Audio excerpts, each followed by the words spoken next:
লোকপ্ৰিয় গোপীনাথ বৰদলৈ বিমানবন্দৰত যাত্ৰীসকলৰ সুবিধাৰ বাবে নতুনকৈ সজাই পৰাই তোলা হৈছে।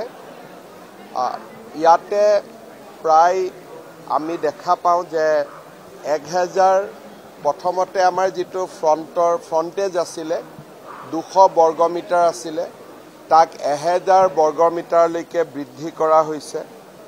আগতে প্ৰৱেশ বা এন্ট্ৰেন্স 8টা আছিলে, এতিয়া 14টালৈকে কৰা হৈছে। সন্মুখত এখন বাগিচা কৰা হৈছে, সুন্দৰ ৱাল এখন কৰা হৈছে সাউণ্ড প্ৰুফ আদিৰ সুবিধাৰ কাৰণে। আৰু বিশেষকৈ ডিজি এপ যিসকলে ব্যৱহাৰ কৰে তেওঁলোকৰ কাৰণে 4টা সুকীয়া এন্ট্ৰেন্সো বনোৱা হৈছে। এই গোটেইখিনি সুবিধা যোৱা 2 মাহত প্লেনিং কৰি পেলাই বৃদ্ধি কৰা হৈছে, যাতে এডভান্টেজ আছাম 2.0 সময়ত যিসকল অতিথি আহে তেওঁলোকে এটা খুব ভাল এক্সপিৰিয়েন্স এটা গুৱাহাটী এয়াৰপোৰ্টত নামিয়ে পাব পাৰে। তাৰোপৰি এই নতুন যিটো সেটআপ, এই নতুন সেটআপটোত কাম কৰাৰ অভ্যাস হোৱাৰ লগে লগে বিমানবন্দৰৰ বিষয়া কৰ্মচাৰীসকলে আমাৰ নতুনকৈ নিৰ্মাণ হোৱা টাৰ্মিনেলটোতো কাম কৰিবলৈ সুবিধা পাব।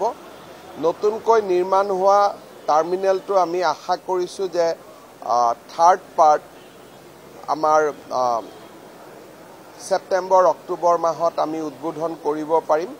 তাৰ আগতে এই এক্সপিৰিয়েন্সটো বিশেষকৈ বিমানবন্দৰৰ নতুন যি বনোৱা হৈছে, সৃষ্টি কৰা হৈছে, তাৰ অভিজ্ঞতাটোৱে গোটেই পৰিৱেশটোক অধিক নান্দনিক কৰি তুলিব। মই আমাৰ এই গোটেই কামখিনিৰ লগত জড়িত সকলোকে মই ধন্যবাদ জনাইছোঁ।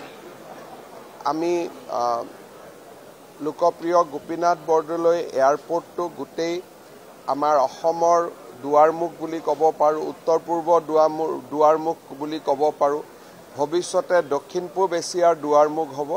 গতিকে মই আটাইকে ধন্যবাদ জনাইছোঁ ইমান ধুনীয়াকৈ এয়াৰপোৰ্টটো নিৰ্মাণ কৰাৰ বাবে।